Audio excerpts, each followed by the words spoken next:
We are privileged to be welcomed in the home of the former African Union Ambassador to the U.S., Dr. Arikana Jombori Kor. We will be discussing development, security, and the state of the African women. Welcome to the conversation. IMF, World Bank, all other institutions, they make African countries jump through hoops. Loans will never be able to pay. The US, when they borrow money, they're getting it in 1.5, 1.9 interest rate. Africans, when they get the same amount of money, they're paying 9, 10%. The people who don't need a break, they get a break. The ones who need a break, they don't get a break. The sheer survival of the World Bank, IMF, is based on the fact that African countries and many other developing countries do not succeed. Their success is based on our failure. That has to change. And guess who can make that change? We, the children of Africa, we, the Africans, are the ones who have to say, we know your game now. Enough is enough. We're not playing it anymore. And this is where the diaspora come in. There are more Ghanaian doctors in New York City than in the entire country of Ghana. There are more Nigerian doctors in LA than in the entire country of Nigeria. So let's be serious here. What Africa needs is capacity, capacity, capacity. And that capacity is in the diaspora. So it behooves us to bring the diaspora together. Let them understand what is really going on in our Africa. Diaspora are not going home. Diaspora are angry about Africa because they are not understanding the root cause of why Africa is where it is today. They think getting rid of a president will take care of the problem. Far from it. That president is just going to be replaced by another one who's going to equally suffer from the same difficult environment to work in. So let's look at an Africa that must be free to take care of herself, an Africa that's free from exploitation from outsiders. The multinationals who are stealing from Africa every day in broad daylight. I use an example of the DRC. If you ever fly very low over the DRC, you'll see tarmacs in the jungle. You'll see 747s flying into DRC, picking up minerals and flying right out. The same multinationals are responsible for arming young people and giving them MK-16s. Because why? Their satellites in the skies are telling them where that village is. There are lots of diamonds. So what do?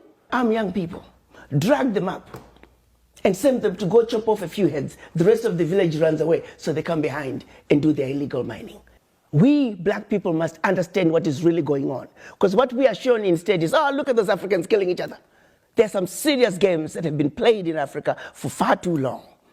And once we understand that, we can strategize as to how we can begin to bring the difference and bring the change that Africa needs. And that change can only come if the African diaspora are united. And the Wakanda villages, as I call them, it is our organized way of saying, starting with one African diaspora center of excellence, it will be a new city, a developmental hub that we can then take from there.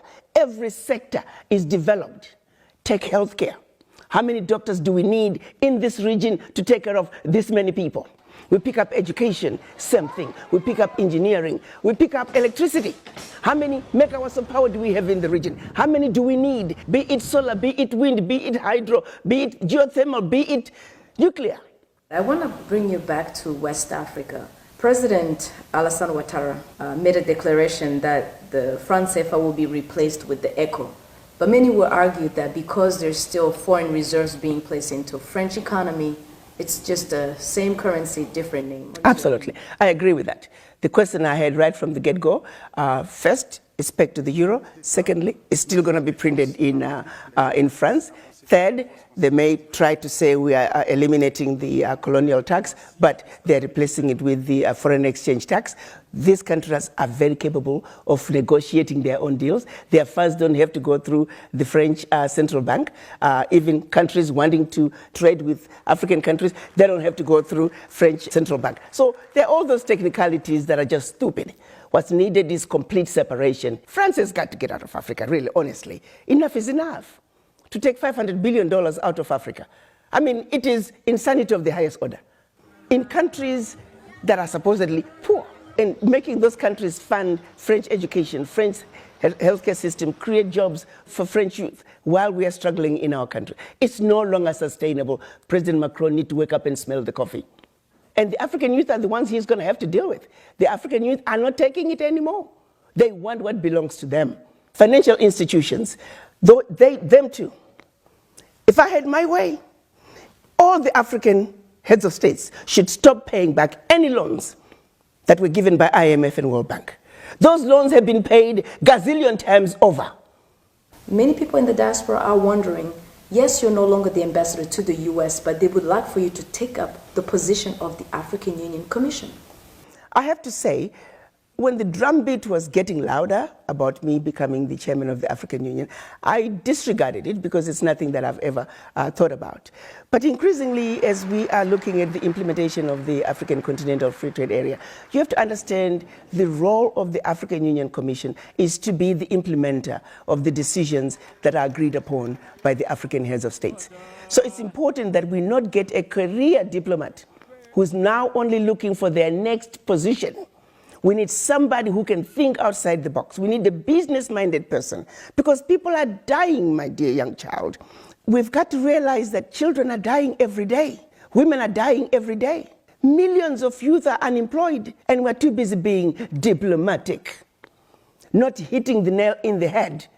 If we don't get an African Union chair who realizes that you're under the table and they're making you fight with your brothers and sisters as to who got the larger chunk of the crumbs under the table. That way, you never have to talk about what's on the table. That is a blind chair. We need somebody who gets it. I do know that there's a need for major disruption at the African Union level. If I were to become chair of the African Union, I want to bring disruption. As we look at the African woman today, when we seek for crucial areas where she can be empowered and enabled, where should we focus? Should we focus in land right for economic freedom, or should we focus on them being in leadership positions for decision-making process? First of all, in order for the African woman to move forward, it starts with the mind. Women in general, actually, we have a tendency to just apologize and we just don't think we're quite able to get there. Granted, our challenges are real. Let's make a commitment to say we will succeed. Nobody is superior to us. We will get the job done. Let's find strength within each other that we are going to take care of ourselves. We're taking care of our neighborhoods, we're taking care of our homes, we're taking care of our Mother Africa. That commitment and that change of mindset, once we have the change of mindset, the game is over. Because you can take me wherever you take me. If my mind is in the right place, there's nothing you can do to me. There are no games you can play with me.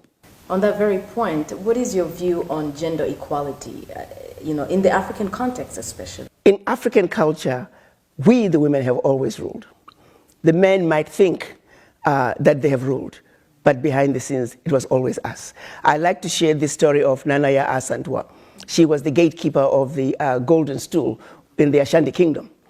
When the British were trying to take the Golden Stool from the Ashanti people, the men had given in. They were ready to give up the Golden Stool in exchange for the king who was in exile in Mauritius. But you got to understand that the Golden Stool is where the spirit of the Ashanti people is housed.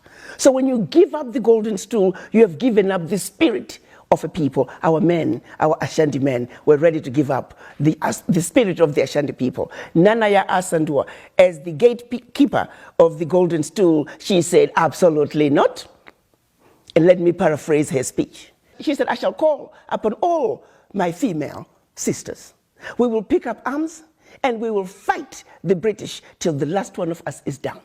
We then picked up arms, organized, and they fought the British and defended the Golden Stool. That is the power that the African woman has. Madam Ambassador, Our Voices is a show that brings the women's voices at the table. What is your message to them today? My message to the African woman is to say, you, the African woman, without you, there would not be any other races. And for that reason, you have a very important role to play in the world affairs. Once you understand that, take your role. No one should ever make you feel inferior. As mothers, as grandmothers, as sisters, as nieces, let's come together and let not only our husbands and our brothers and our uncles, no, we need to work together as equals because it's going to take all of us working together to make our Africa what we want it to be. Madam Ambassador Arikana Chiombo-Requah, thank you so much. We much appreciate it. Thank you for having me.